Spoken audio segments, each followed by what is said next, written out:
Bersama istri kami sampaikan Shalom dan salam sejahtera juga bagi sidang jemaat Tuhan yang ikut mendengar firman dari handphone. Bertepatan pada petang hari ini ada penyerahan anak dari 2 keluarga, dan saya sampaikan kepada mereka sebelum jika Tuhan izinkan di depan kami sudah di Kalimantan, maka sebelum saya berangkat, saya ingin mendoakan anak-anak ini. Ya, langsung saja 2 keluarga. Keluarga Bapak Trian Marbaum dengan keluarga Bapak Tambunan atau Tinambunan, maafkan. Ya, Tinambunan Bapak. Ya, oke, silakan. Mereka bisa langsung ke depan.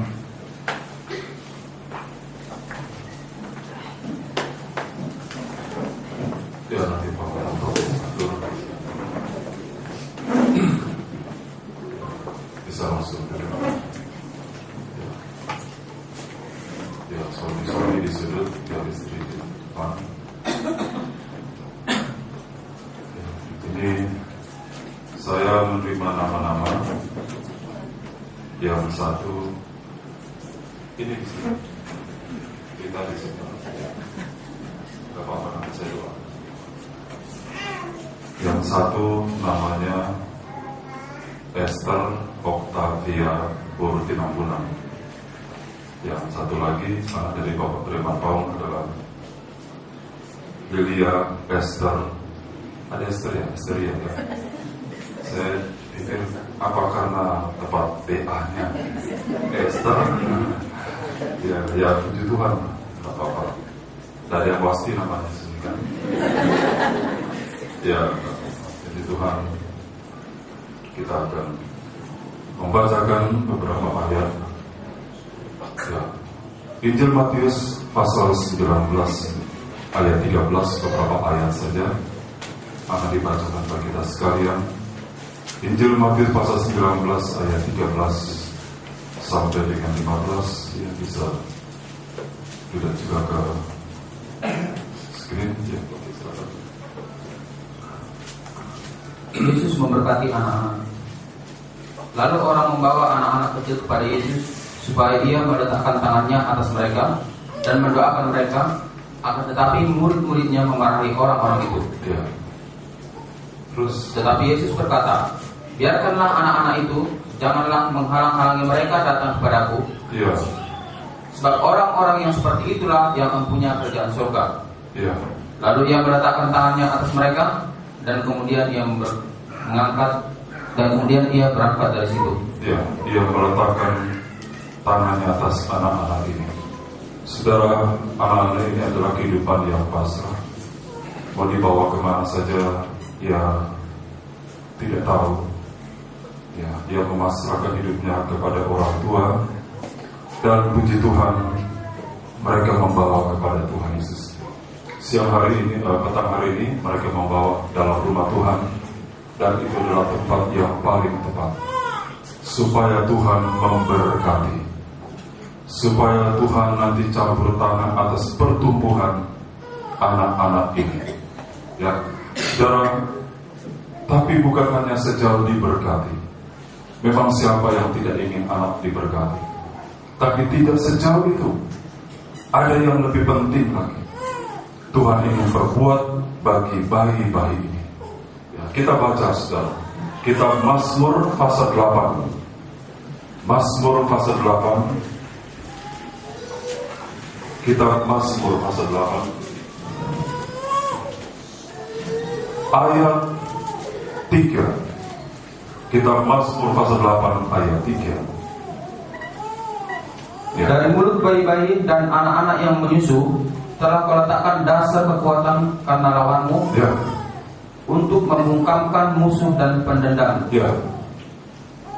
Jadi Tuhan bukan hanya memberkati, tapi tanpa kita sadari, tanpa kita ketahui, Tuhan meletakkan kekuatannya pada anak-anak ini. Sebab anak-anak ini adalah kehidupan yang begitu rawan sekali. Kalau kita ada apa-apa, kita masih bisa lari langkah 1000. Kalau anak-anak mau kemana? Mereka hanya bisa menangis Mereka hanya bisa berteriak, tapi Tuhan sudah meletakkan satu kuasa. Tidak ada seorang pun yang tahu apa arti seruan seorang bayi. Hanya Tuhan yang tahu bahasa itu. Amin. Hanya Tuhan. Karena itu kita bawa anak ini ke dalam rumah Tuhan, untuk Tuhan berkati, untuk Tuhan kuduskan, dan Tuhan meletakkan dasar kekuatan pada anak-anak bayi. Saudaraku, Tuhan bagi kita orang tua, 1 Petrus, surat 1 Petrus pasal yang kelima, ayat 2. 1 Petrus pasal 5 ayat 2. Ini sudah tepat ya? AC ya? Ya, 1 Petrus pasal 5 ayat 2. Gembalakanlah kawanan domba Allah yang ada padamu, Ya. jangan dengan paksa, tetapi dengan sukarela sesuai dengan kehendak Allah, dan jangan karena mau mencari keuntungan, tetapi dengan pengabdian diri. Ya, saudaraku, domba yang paling kecil adalah anak-anak. Gembalakan anak-anak ini sebagai domba-dombanya Tuhan. Kita bisa menggembalakan anak ini dengan baik, sebab satu kali semua yang Tuhan percayakan harus kita pertanggungjawabkan kepada Gembala Agung. Jadilah gembala yang baik agar anak-anak ini ikut kita. Kalaupun ada anak-anak kita yang belum mengikuti jalan yang benar, yang penting kita tetap di jalan yang benar. Karena perintah Tuhan kepada kita orang tua, gembalakan anak-anak, gembalakan domba-domba yang sudah Tuhan tebus, adalah domba-domba miliknya Tuhan. Apapun latar belakang anak ini tidak jadi masalah. Yang penting jiwa itu harus diselamatkan. Ayat yang terakhir, 2 Petrus, surat 2 Petrus, 2 Petrus ayat 9, pasal 3 ayat 9. 2 Petrus pasal 3 ayat 9. Tuhan tidak lalai menepati janjinya, sekalipun ada orang yang menganggapnya sebagai kelalaian, tetapi ia sabar terhadap kamu, Ya. karena ia menghendaki supaya jangan ada yang binasa, Ya. melainkan supaya semua orang berbalik dan bertobat. Semua, termasuk yang kecil, semua Tuhan inginkan jangan ada yang binasa. Tuhan memberkati. Silakan dudukkan kepala. Jemaat pagi berdiri, para suami, para ayah berlutut, hanya istri yang duduk di tempat duduk. Kita angkat satu pujian. Haleluya Tuhan. Haleluya. Oh, kami merendahkan hati. Haleluya.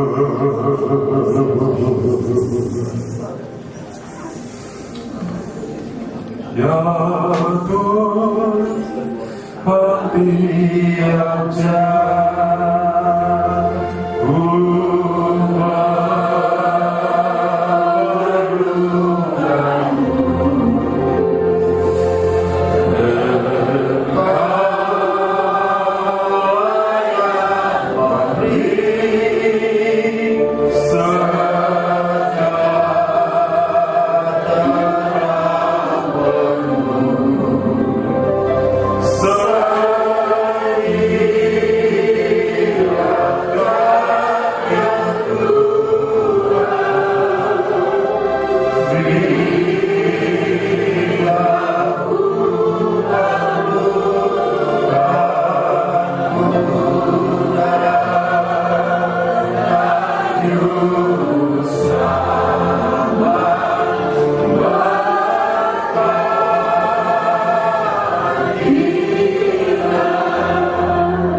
dalam surga.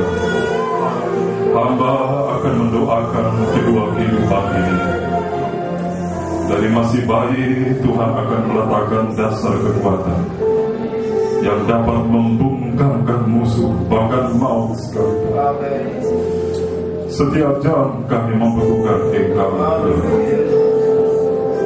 Berilah kemurahan-Mu bagi kami sekalian.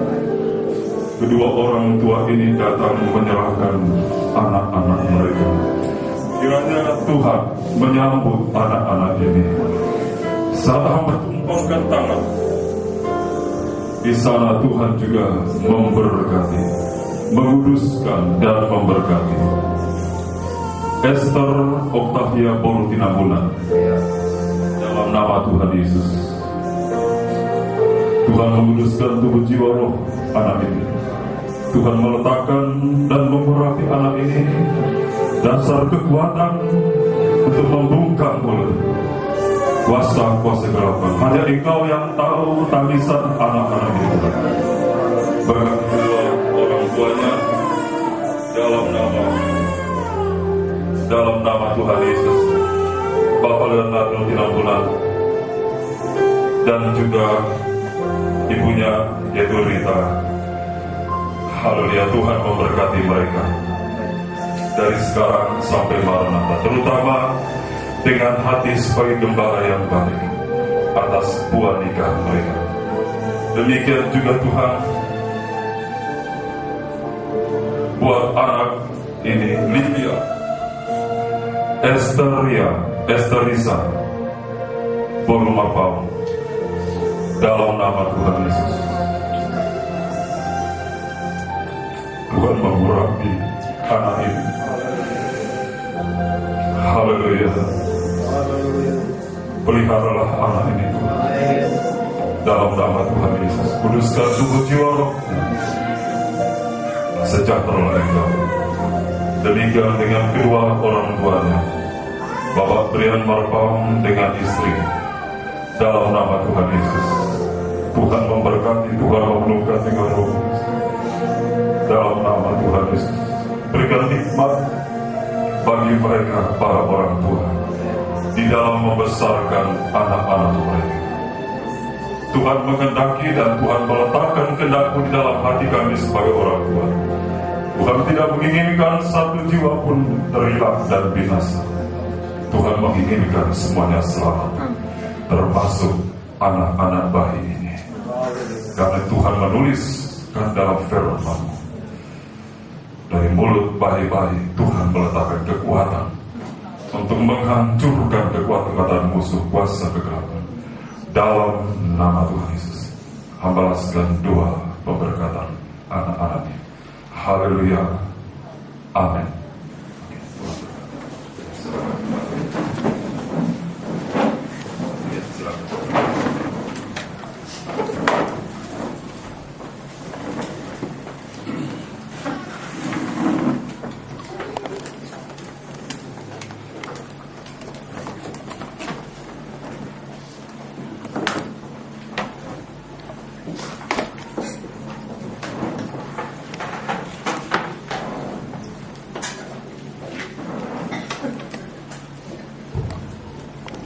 Tuhan, dan selesai ibadah nanti kartu penyerahan anak akan dibuatkan oleh Sekretaris Jemaat Ibu Lora Stompo. Baik saudara, kita akan melanjutkan pada lapar dan haus akan kebenaran bagian kedua. Tapi tidak mengapa kita baca ulang Injil Matius pasal 5 ayat 6 atau bahagia yang keempat.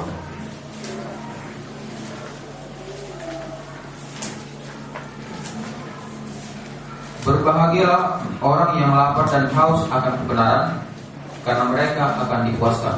Ya, mereka akan dipuaskan. Sekali lagi saudara, kalau kebenaran ini digambarkan bagaikan makanan, benar-benar suatu makanan. Karena lapar itu makan, haus minum. Jadi kebenaran itu digambarkan, kalau digambarkan bagian makanan, benar-benar makanan. Kalau kebenaran ilahi ya, digambarkan bagian air, itu benar-benar air kehidupan. Makanan yang memuaskan, juga air atau makanan yang mengenyangkan, air yang memuaskan. Kita baca sedikit, saudara, tentang kebenaran yang turun dari surga, di mana kebenaran dalam wujud satu makanan. Nanti kita akan masuk pada poin yang kedua, kebenaran yang turun dari surga dalam wujud air kehidupan. Kita baca sedikit lagi ulang, Injil Yohanes pasal yang ke-6. Injil Yohanes pasal 6. Ya, ayat 48. Injil Yohanes pasal 6 ayat 48. Akulah roti hidup. Ya, akulah roti hidup. Ayat 50. Inilah roti yang turun dari surga. Barang siapa makan daripadanya, ia tidak akan mati. Ya, jadi makanan, benar-benar makanan. Kebenaran itu kalau digambarkan makanan, benar-benar makanan. Kalau kita makan makanan jasmani, kita kenyang. Tapi kalau kita makan, baikkan mengimani firman Tuhan, kita dikuatkan. Firman itu juga bagaikan roti kehidupan. Baik firman kita baca, firman kita dengar, atau firman dalam bentuk makanan itu perjamuan kudus. Benar-benar. Ya, saudara, mari ayatnya yang ke-51. Akulah roti hidup. Akulah roti hidup yang telah turun dari surga. Ya, teruskan. Jikalau seorang makan dari roti ini, ia akan hidup selama-lamanya. Dan roti yang kuberikan itu ialah dagingku yang akan kuberikan untuk hidup dunia. Ayat 55. Ayat 55. Sebab dagingku adalah benar-benar makanan. Dagingku benar-benar makanan dalam bentuk perjamuan kudus. Mari terus. Dan darahku adalah benar-benar minuman. Ya, berbahagia orang yang lapar, berbahagia orang yang merindukan firman dan perjamuan kudus. Di mana letak kebahagiaannya? Tuhan mengatakan, ayat 49. Nenek moyangmu telah makan mana turun dari langit, ya, dan mereka telah mati. Tapi kalau kau makan roti turun dari surga, pribadi Yesus, engkau tidak akan mati selama-lamanya. Mati dalam arti kata binasa. Anak Tuhan bisa mati, tapi tidak masuk neraka. Ya. Itu jaminan. Itu dijamin oleh roti kehidupan. Itu dijamin oleh firman Allah. Itu dijamin oleh perjamuan kudus. Karena itu kalau mati ya sudah. Tapi kalau Tuhan belum izinkan kita mati, Tuhan juga akan memelihara. Seperti bangsa Israel 40 tahun sampai tanah Kanaan, Tuhan pelihara dengan roti, dengan mana. Seberapa, kalaupun katakanlah berputarnya itu dari Mesir sampai tepi Kanaan, Sungai Yordan, katakan untuk 60 tahun Tuhan turunkan roti. Tidak pernah satu hari pun terlewatkan. Karena orang Israel bangsa umat pilihan. Tapi sekarang yang asli, ya, berbahagia. Jadi letak kebahagiaan adalah kita tidak binasa. Apa artinya? Tuhan mengatakan, apa artinya kau memiliki seluruh dunia ini, tapi jiwamu binasa? Ya. Saudara, dalam Injil Lukas, ya agak sedikit cepat kita akan baca ayat ini. Injil Lukas pasal 16 ayat 19.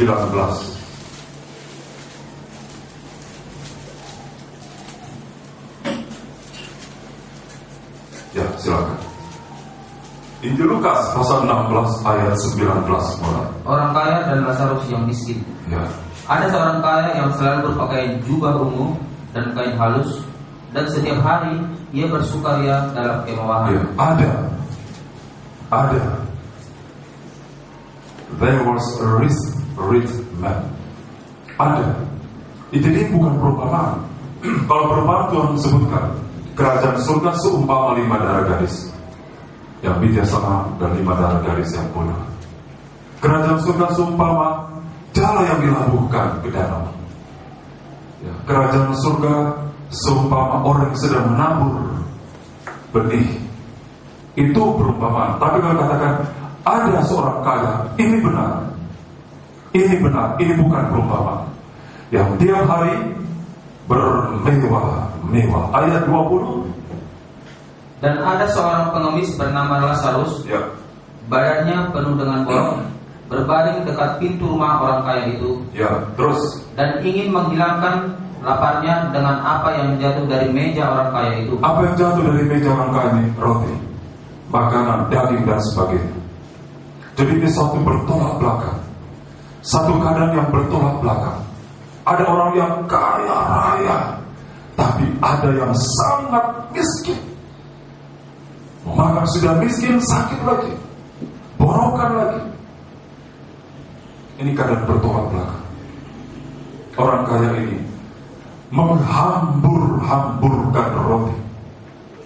Kita boleh kaya, tapi jangan sekali-sekali menghina firman Tuhan. Sebab satu waktu, kalau tidak menghargai firman Allah, kekayaan itu akan dicabut oleh Tuhan. Ya, ada sedikit ke belakang, mundur. Ya. Ya.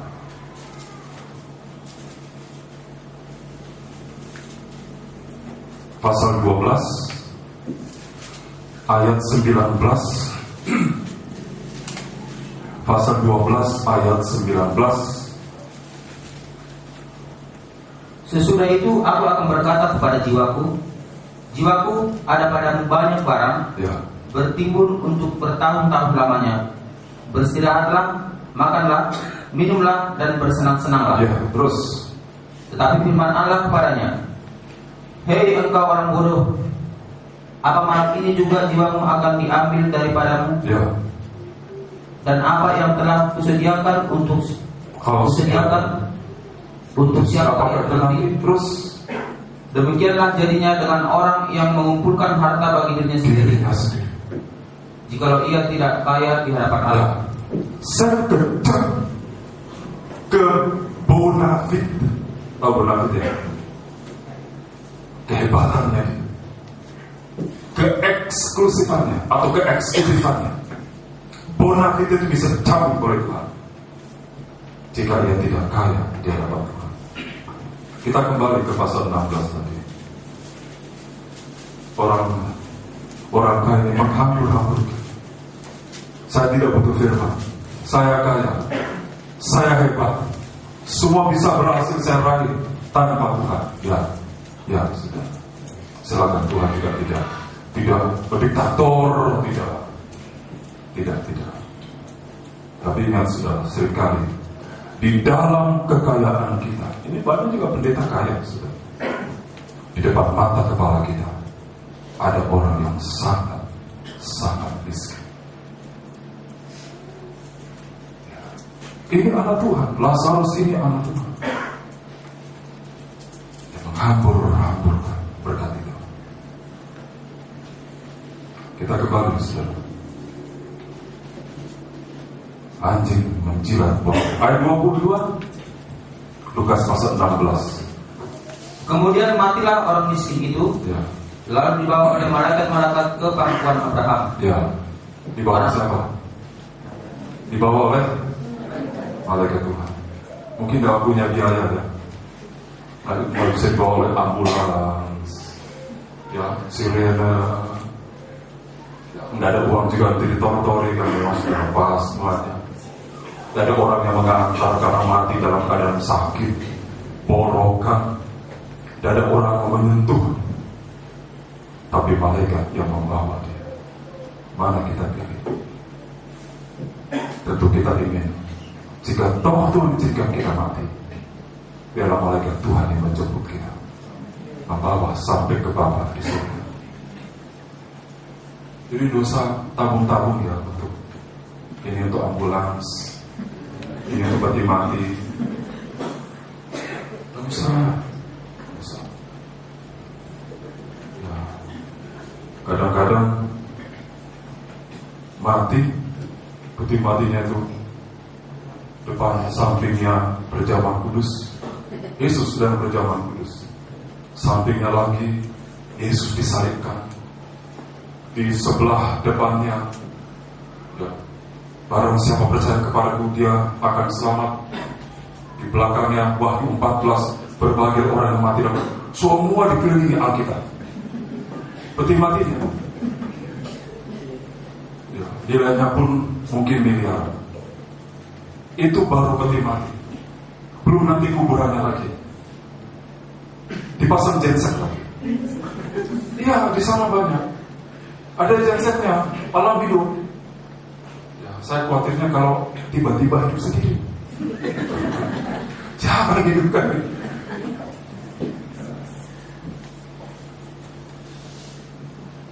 Begitu mati, taruh Alkitab di samping pipinya. Itu diamalkan ya. Di sana tidak ada toko buku. Kalau hidup aja nggak pernah baca, langsung sudah mati. Boro-boro, kata orang Jawa. Dan kan gitu lah. Kalau seandainya saya lah Tuhan panggil, tidak usah taruh Alkitab, saya kasih sama orang sana. Ya. Tidak usah pikir-pikir. Kita pesan kalau saya mati, bawa ya ke Bunda Pasokit. Tidak usah lah dimanapun. Orang miskin ini mati, tidak tahu di mana. Keluarganya pun tidak dekat, tapi malaikat Tuhan membawa sampai ke pangkuan Bapak Abraham. Mengapa? Karena orang miskin yang bernama Lazarus ini ingin merindukan roti hidup itu. Jangan karena kaya kita menghargai firman Tuhan. Kalau kita miskin, kita acuh-acuh, mana sampai sekarang hidupku pas-pasan. Sampai sekarang masih kontrak rumah. Lazarus ini tidak punya rumah, tidak punya uang, tidak punya apa-apa, tapi dia punya kerinduan. Kalau soal miskin, saya pun mengalami beberapa waktu lalu, tapi Alkitab tidak pernah saya lepas. Saya baca Alkitab. Mari terus ayat 23. Orang kaya itu juga mati, Ya, lalu dikubur. ini namanya adil.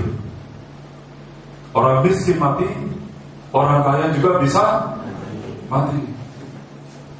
Ini adilnya Tuhan. Kalau orang miskin mati, orang kaya tidak mati-mati, gawat ini.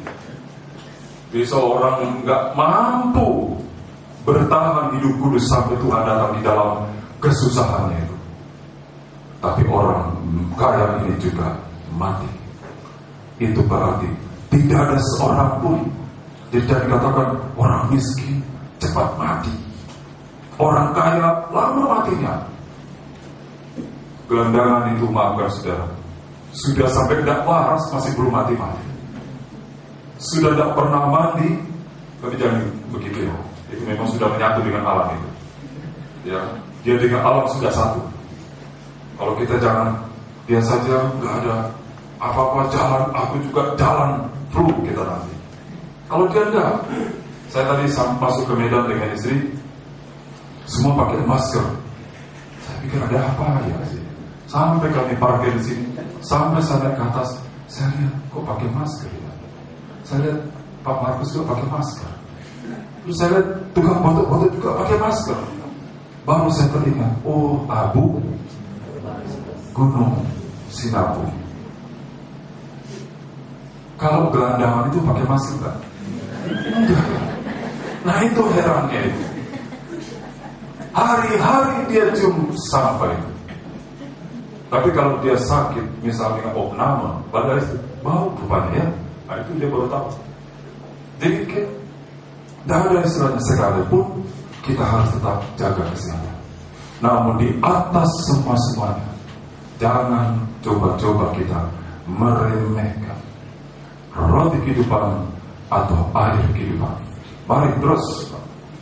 Dan sementara ia menderita sengsara di alam maut, ia memandang ke atas, dia lihat ke atas, dan dari jauh dilihatnya Abraham dan Lazarus duduk di pangkuannya. Dia lihat jauh, jelas,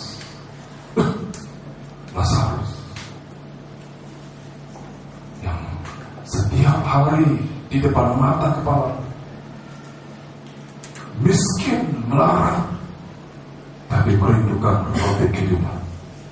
Sekarang dia lihat satu perbedaan yang bertolak belakang. Orang kaya ini menderita amat sangat dan tidak ada hentinya, sementara Lazarus dengan penghiburan yang kekal. Jangan kita sombong. Jika Tuhan izinkan kita diberkati, kalau lihat ada anak Tuhan yang berkekurangan, jangan sombong. Orang Kristen itu jangan sombong. Aku punya ini, aku punya kapal, aku punya sawit, aku punya lahan, aku punya semua, dan aku tidak perlu Tuhan itu. Kau tuh yang miskin di situ, cari Tuhan itu. Sekali nanti dia akan melihat. Ini dikatakan ada, ini benar. Dia lihat orang yang dia kecilkan, yang dia remehkan itu sekarang duduk di surga, dan dia tercemplung di dalam neraka. Lebih kita diberkati, awas, lebih hati-hati. Karena itu perlu baca kita, supaya dalam kekayaan kita tidak takabur, kata orang Jawa, tidak hilang kendali, tidak sombong, tidak angkuh. Perlu kita baca kitab ini supaya kita dituntun terus. Sebaliknya, kalau ada yang dalam keadaan susah, jangan juga tidak percaya kepada firman. Itu berarti kalau orang kaya itu miskin itu mati, berarti kemiskinan itu ada batasnya. Kekayaan juga ada batasnya. Satu waktu akan ada akhirnya. Tidak bisa langgeng. Kita tahu, menyadari, karena cepat atau lambat kita sampai pada garis finish. Karena selagi kita masih hidup, kita cari itu roti kehidupan. Jangan kita remehkan. Mari terus. Lalu ia berseru, katanya, Bapak Abraham, kasihanilah aku. Suruhlah Lazarus supaya ia mencelupkan ujung jarinya ke dalam air dan menyejukkan lidahku. Sebab aku sangat kesakitan dalam nyala api ini. Terus. Tetapi Abraham berkata, Anak, ingatlah bahwa engkau telah menerima segala yang baik sewaktu hidupmu, sedangkan Lazarus segala yang buruk. Kalau terus sekarang ia mendapat hiburan dan engkau sangat menderita. Ini benar. Apakah tunggu orang itu harus masuk di neraka baru percaya? Ini benar. Anakku, waktu engkau hidup kau ada terima yang baik. Kalaupun Tuhan memberikan kita yang baik, jangan kita selewengkan. Tapi kalaupun segala yang buruk, jangan juga kita bersungut-sungut. Roti, kemudian terjadi dialog jauh sekali. Di dalam ayat di bawah katakan ada jurang jauh pemisah, sehingga orang dari surga mau menolong keluarganya tidak bisa. Tapi orang yang sudah masuk di neraka ingin juga ke surga tidak bisa. Di bumi ini orang benar dan orang tidak benar, orang benar dan orang berdosa bisa hidup berdampingan. Tapi tidak demikian di alam kematian. Semuanya langsung dipisah. Dan yang memisahkan itu adalah malaikat Tuhan. Yang miliknya Tuhan, malaikat akan jemput bawa masuk. Tapi bukan milik Tuhan, dibiarkan masuk ke dalam api neraka. Dan orang yang kaya ini ingin, karena dia tahu itu sengsara, Dia ingin supaya Lazarus kasih tahu saudara-saudara. Tapi Bapa berkata tidak. Pada mereka ada firman Allah. Ayat 29. Ayat 29. Tetapi kata Abraham, ada pada mereka kesaksian Musa dan para nabi. Ya. Baiklah mereka mendengarkan kesaksian itu. Ya, apa itu kesaksian para nabi dan kitab Musa? Firman Allah, roti kehidupan. Pada mereka ada itu. Semua orang Kristen tahu Alkitab itu kitab suci. Tapi apakah mereka baca atau tidak? Hanya mereka dengan Tuhan yang tahu. Pada mereka ada. Jangan katakan tidak sanggup beli Alkitab. Yang paling murah pun bisa. Sekarang bisa dimasukkan dalam handphone. Kemudian orang yang kaya masuk neraka. Bukan orang kaya masuk neraka, tidak. Tapi kalau orang kaya mengabaikan firman Tuhan, neraka itu adalah tempat. Biar itu Kristen sekalipun, biar itu pendeta sekalipun, biar itu orang Israel sekalipun, pada mereka ada kitab suci. Baca itu. Tidak, Bapak Abraham, harus ada orang yang bangkit dari antara mati. Terakhir Bapak Abraham mengatakan, jika kitab suci saja mereka tidak percaya, mereka juga tidak akan percaya pada orang yang dibangkitkan dari antara orang mati. Kenapa? Ayat 31. Kata Abraham kepadanya, jika mereka tidak mendengarkan kesaksian Musa dan para nabi, itulah firman Tuhan, mereka tidak juga akan mau diyakinkan sekalipun oleh seorang yang bangkit dari antara orang mati. Itu Tuhan mendidik supaya manusia itu percaya kepada firman Allah. Didik itu. Tapi sudah terlambat. Kita belum. Mari saudara kita baca. Ya. Alkitab itu dibaca sama seperti kita makan. Kalau kita mengerti hal ini, kita berbahagia. Saya berbahagia. Saya bersama istri berbahagia. Di mana bahagia? Saya bisa mengerti arah kekristenan itu kemana. Saya tahu persis. Setelah hidup ini kemana? Saya tahu. Dari firman Allah. Kami tahu. Karena itu kami berbahagia. Apa artinya orang berjalan kalau dia tidak tahu apa ujungnya nanti? Kalau tiba-tiba jurang yang begitu dalam, atau tiba-tiba muncul binatang buas dan dia tidak tahu kemana. Berbahagialah kalau kita mengerti hal ini. Baik orang kaya atau orang miskin, bisa menghargai roti kehidupan, berbahagia.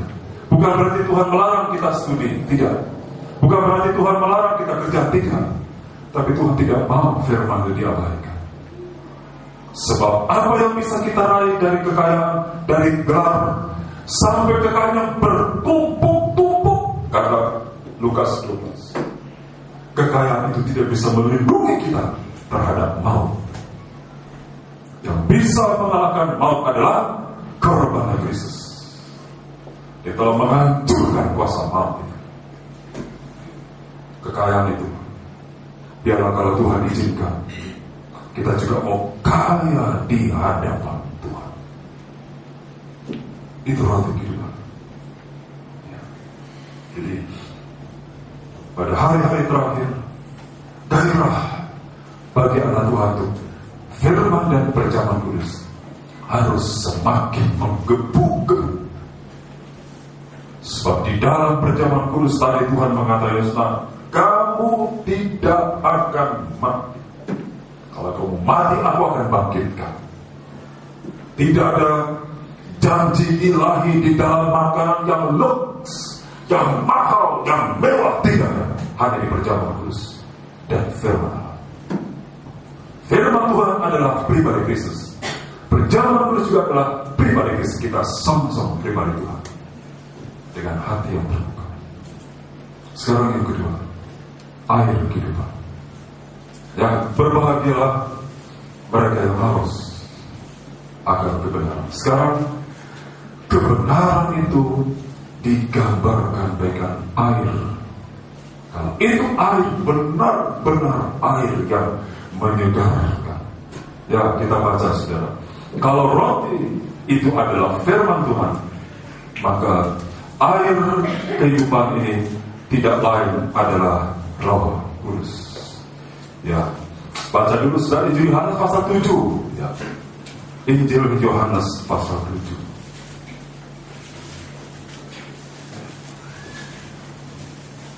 Ayat 37 dan 39.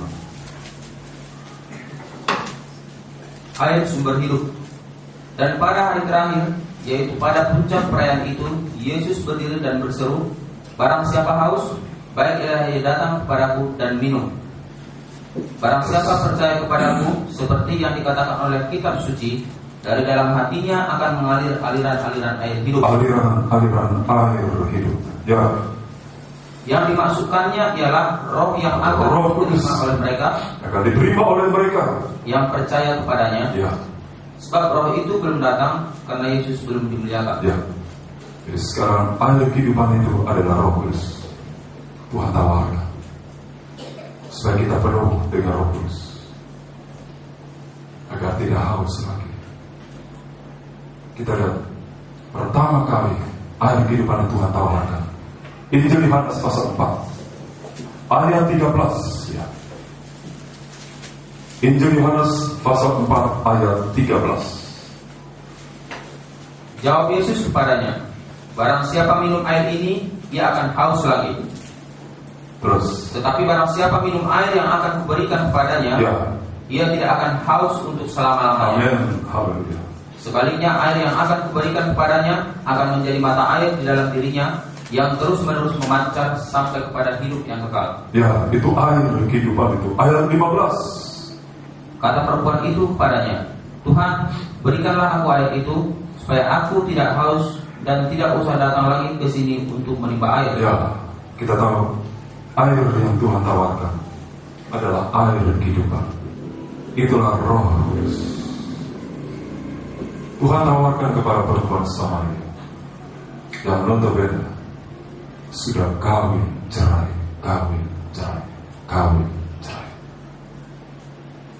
Saya waktu baca Alkitab, saya heran sama Tuhan. Mengapa Tuhan tawarkan air kehidupan ini justru kepada orang yang sudah jatuh dalam dosa zina dan bersaudara? Saya bukan katakan kita harus berdosa itu dulu supaya kita dapat kepada Roh Kudus, tidak. Tapi di sini Tuhan menawarkan Roh Kudus air kehidupan karena perempuan Samaria ingin tidak haus lagi. Kalau ada seorang yang dia menyadari dosa itu sudah membuat dia susah dan dia ingin berhenti berbuat dosa, maka dia boleh merendahkan hati kepada Tuhan. Ini tawarkan. Tuhan tidak ingin manusia itu menjadi permainan roh-roh najis. Tuhan yang menciptakan saudara, Tuhan juga yang menciptakan saya. Ada yang bertahan sampai akhir, ada yang berguguran. Tuhan juga yang menciptakan mereka semua. Tapi kalau toh sempat salah langkah, Tuhan masih tawarkan sekarang Roh Kudus dengan syarat. Kita baca ayat 16. Kata Yesus kepadanya, "Pergilah, panggillah suamimu dan datanglah ke sini." Kata perempuan itu, "Aku tidak mempunyai suami." Kata Yesus kepadanya, "Tepat katamu, bahwa engkau tidak mempunyai suami." Ya, engkau tidak punya suami. Ayat 18. Sebab engkau sudah mempunyai 5 suami. Bayangkan saudara, jadi kawin terus dan yang ada sekarang padamu bukanlah suamimu. jadi sudah 6. Terus dalam hal ini engkau berkata benar. Dalam hal ini engkau berkata jujur. sudah jatuh dalam dosa. Jadi dia menikah pertama kali, tidak puas cerai, 2, tidak puas cerai, 3, cerai, kawin lagi 4, kawin lagi 5, kawin lagi 6. Luar biasa. Begitu jiwanya haus. Sampai ini sudah 6, betul? Sudah 5, dan yang ada padamu sempat 7, maka perempuan tidak bisa lagi disembuhkan. Bahwa sudah sempurna dalam dosa. Karena Tuhan cegah langsung. Jangan sampai dia sempurna di dalam dosa. Tuhan datang tepat pada timingnya. Bukan Tuhan biarkan perempuan ini, tidak. Tapi Tuhan mau buktikan bahwa di luar Tuhan tidak ada kepuasan. Hanya Roh Kudus yang bisa puaskan kita. Biar itu suami sekalipun, biar dia masih lajang, biar dia ibu janda, biar dia anak gadis dan semuanya. Hanya Roh Kudus yang bisa menghentikan kita dari perbuatan dosa akhir zaman ini. Wahyu 17 mengatakan ayat 15, Babel sundal besar, duduk di tempat yang banyak airnya, itulah bangsa, suku, kaum, dan bahasa. Dosa kenajisan disebar dengan berbagai macam cara, termasuk dengan menggunakan teknologi canggih, agar manusia itu cemar semuanya, sehingga sama-sama dengan iblis tidak bisa masuk surga.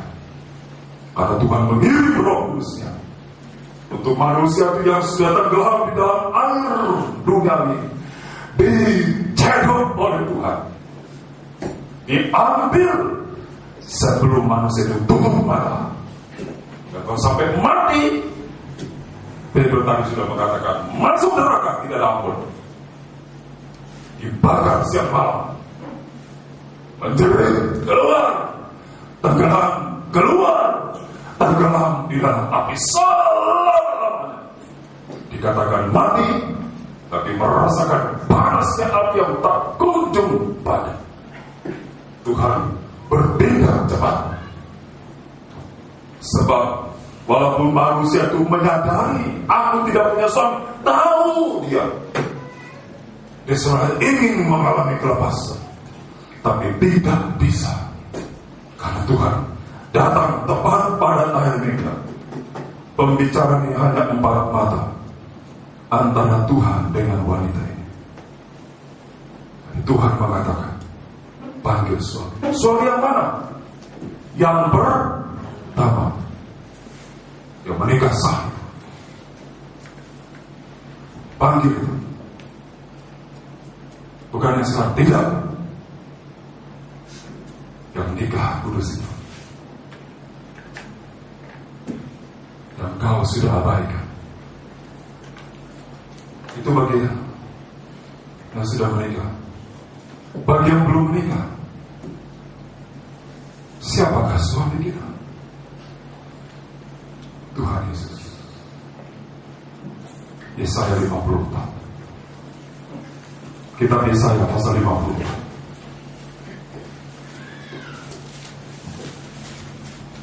Kita baca bersama. Ayat 5, Yesaya 54 ayat 5.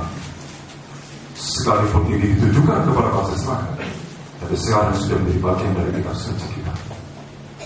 Yesaya 54 ayat 5.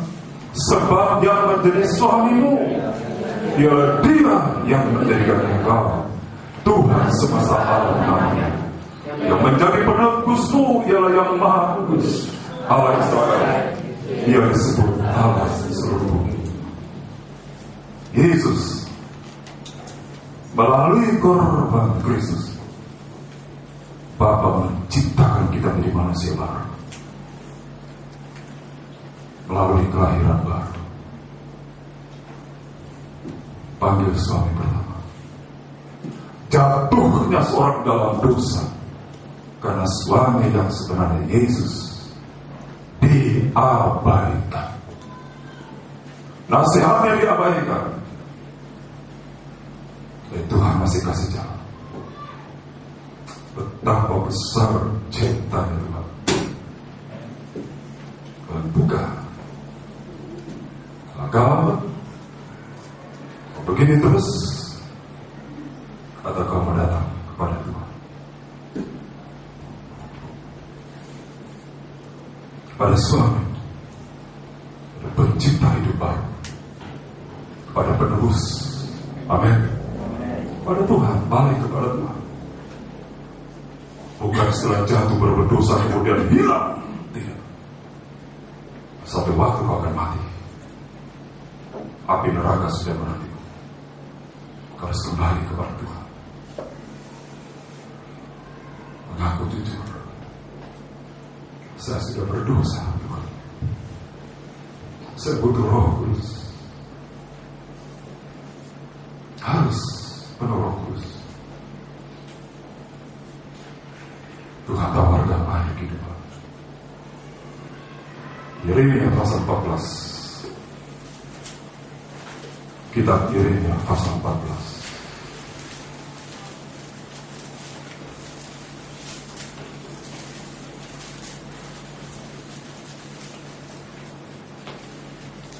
Ayat 3 dan ayat 4 ini kita baca bersama. Ayat 4, ayat 3 dan 4 Yeremia pasal 14. Pembesar-pembesarnya menyuruh pelayan-pelayannya mencari air. Mereka sampai dari bersumber-sumber, tapi tidak menemukan air. Sehingga mereka pulang dengan gedi-gedi kosong. Mereka malu, bukan menjadi merah, sampai mereka menduduki kepala mereka. Pekerjaan di ladang sudah terhenti, sebab hujan tidak turun di negeri. Maka petani-petani menjadi merasa kecewa dan menyeluruhi kepala mereka. Tanpa Roh Kudus, semua akan berhenti. Tanpa Roh Kudus, pekerjaan itu akan berhenti, pelayanan akan berhenti, ibadah akan berhenti, korban-korban akan berhenti, sebab kering, letih, lesu, lelah, akhirnya terkulai jatuh.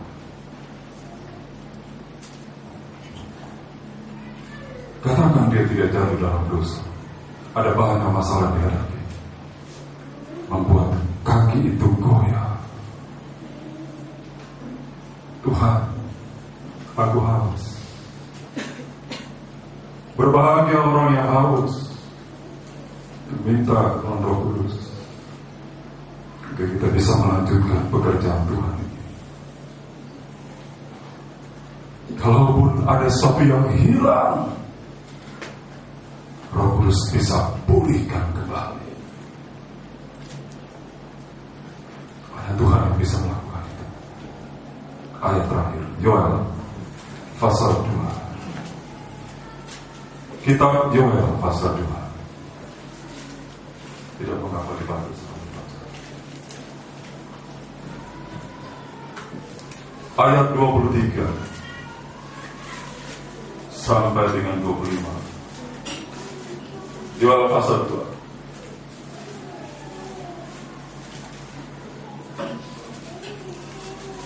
Silakan dibacakan saja, dibacakan sama saudara kita sama. Ayat 23.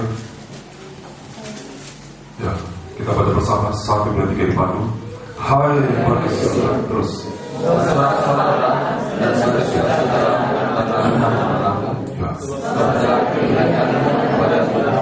hujan pada Allah ya. Dan diturunkannya kepada hujan pada awal dan hujan pada akhir. Yang ayatnya yang ke-25. Aku akan memberikan kepada tahun-tahun yang hasilnya akan habis. Terus dalam lompat beri 28 hari Tuhan. Kemudian pada hari itu, pada hari kapan? Hujan akhir. Ini sekarang hujan, mendekati hujan akhir. Baru gerimis-gerimisnya. kita sudah harus menyelesaikan penggarapan ladang supaya nanti ditaburi dengan air, sehingga benih yang ditabur itu akan tumbuh. Kemudian pada hari itu akan terjadi terus, bahwa aku akan mencurahkan rohku ke atas semua manusia.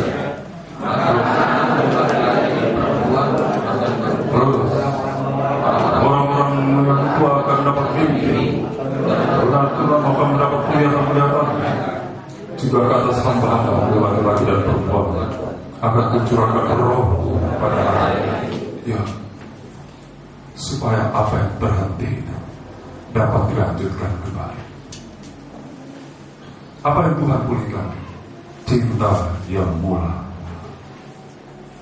Banyak masalah sudah merampas perhatian kita kepada Tuhan. Sekarang Tuhan tawarkan air kita. Mau? Tuhan akan kasih. Datang dengan lapar, datang dengan haus. Tuhan, aku ada di sini. Aku butuh Engkau. Aku butuh Roh Kudus. Aku butuh Roh Kudus. Kalau tidak, saya tidak ada kekuatan bisa berhenti melayani. Tapi kalau ada Roh Kudus, semua dipulihkan. Kita bangkit berdiri. Ya, mungkin tidak lama. Nanti saya kembali dari kehormatan, kita akan adakan waktu Roh Kudus. Tapi kita mau bangkit berdiri.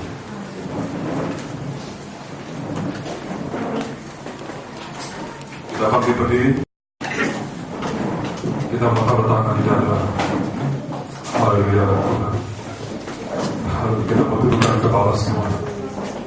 Kirimlah berjalan. Haleluya Tuhan. Nanti kita naikkan pujian ini dengan bersukai, tapi mata tertutup. Haleluya. Haleluya. Kirimlah perjanjianmu. Apa dulu? Kuasa berkatamu supaya dunia mengerti salibmu. Kirimlah perjanjianmu. Kirimlah perjanjianmu. Amin. Sampai ketemu. Kuasa berkatamu supaya dunia mengerti salibmu. Kirimlah perjanjian sama Tuhan.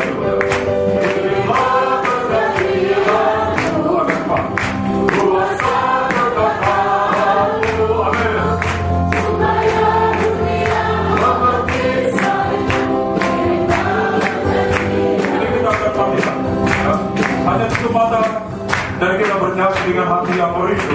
Kirimlah perjanjian. Kita tutup mata sampai tepuk tangan.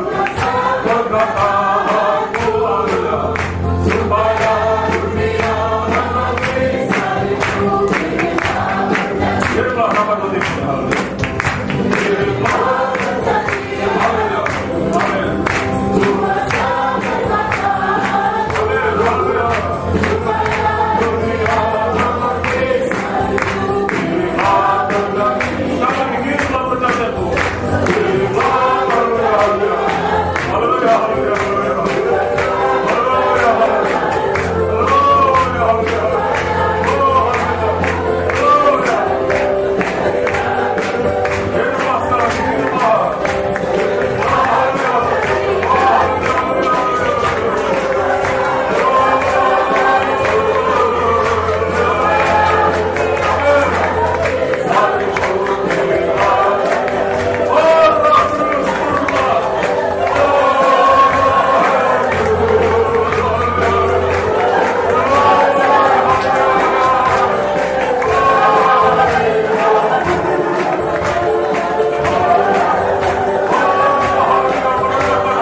kasih Tuhan, ada besar di kita Bapa.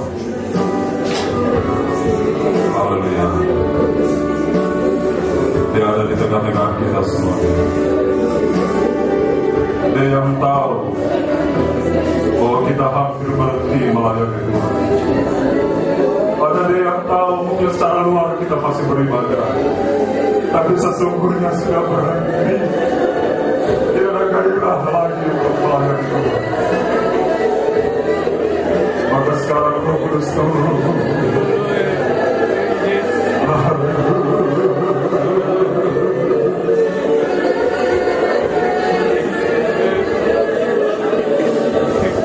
Karena banyak masalah, banyak pergumulan, sehingga hari ini telah pergumulan menghadapi suami, menghadapi anak-anak, menghadapi pekerjaan, dalam studi, sehingga hari ini menjadi tawar. Sungguhnya sudah berhenti semua. Karena itu Tuhan datang menolong. Saya juga tidak mau berhenti. Saya dengan istri membutuhkan Roh agar kami bisa melayani Tuhan hingga Maranatha. Ya Rabbana,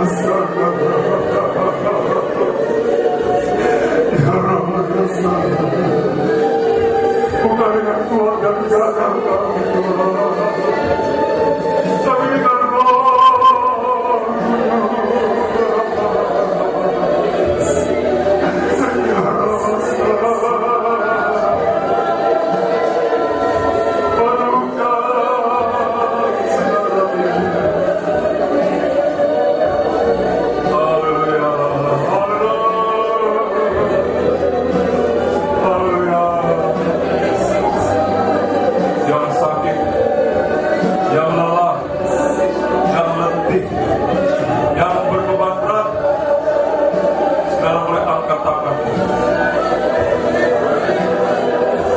Ya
dengan Roh Kudus.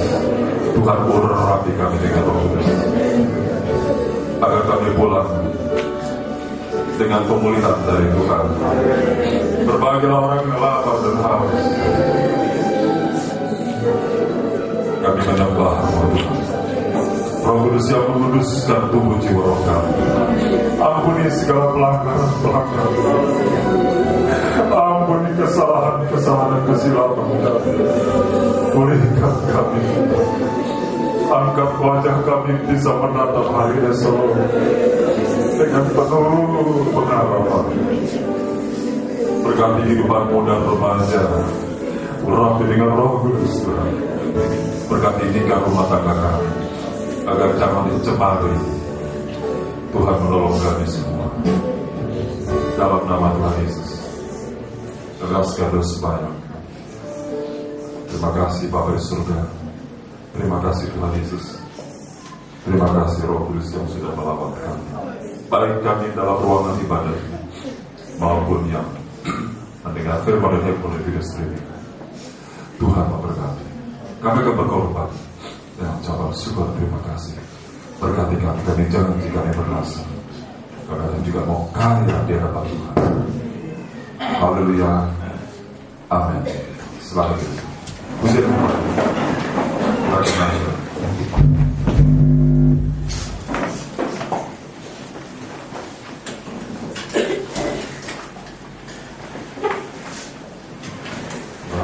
Bagaikan tanah kering yang merindukan air, demikianlah jiwaku merasakan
Puji Tuhan, kembali kami ingatkan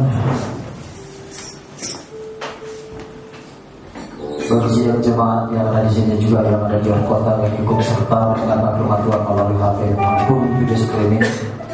Besok beribadah masih seperti biasa, dan hari Kamis tanggal 28 di Medan diliburkan untuk ibadah penyembahan, karena tanggal 29 Bapak Gembala kita dan Ibu Gembala beserta rombongan mungkin sudah berangkat mereka menuju ke Kalimantan yang mengadakan Natal KKR di Masa Kalimantan. Dan juga kita tetap berdoa untuk tanggal 13 supaya Tuhan tetap berkemurahan membukakan rahasia firman Tuhan yang ada di Pekanbaru yang kedilaian. Juga Bapak Gembala di tempat ini bersama tim yang untuk berangkat ke sana. Kita tetap berdoa, Tuhan tetap bukakan jalan, Tuhan berkemurahan, berikan waktu yang tepat dan kesehatan bagi kita semuanya, khususnya bagi hamba presiden kita, supaya Tuhan tetap berkemurahan. Dan juga untuk kita tetap berdoa tanggal 25 Desember sebagai Natal gabungan Medan Siantar, tepatnya yang akan diadakan di Siantar jam 1 siang tepat. Dan juga dana yang sudah terkumpul kami umumkan sebesar 2.200.000 lebih. Dan juga tetap kami mohon bantuan doa dukungan dari Bapak Saudara supaya apa yang kita bisa perbuat lalu di Tuhan demi untuk menjadi kemuliaan-Nya. Itulah menjadi pengumuman di tengah-tengah firman Tuhan. Minggu tanggal 1 di sini beribadah jam 10 pagi. Karena Bapak Gembala kita sudah nggak ada, berada di Kalimantan juga pelayanan di sana. Kalimat kembali besok beribadah masuk tetap seperti biasa. Tanggal 25 itu hari Kamis ibadah penyembahan diliburkan untuk Medan. Dan juga tanggal 1 kita masuk jam 10 pagi tepat. Ibadah minggu umum di tempat ini. Tuhan memberkati, kembali kami selamat kepada ibadah. Dan di sini kami beritahukan bagi jemaat semuanya, setelah selesai ibadah jangan dulu ada yang pulang. Ada jamuan makan dari Bapak Marpao, karena ucapan syukur mereka telah menerima seorang anak yang mereka boleh gembalakan di tengah-tengah nikah mereka sebagai kerajaan anak ini. Dan juga apa yang mereka boleh perbuat semuanya untuk menjadi kemuliaan nama Tuhan. Haleluya. Baik, kita bangkit berdiri. Mengalirlah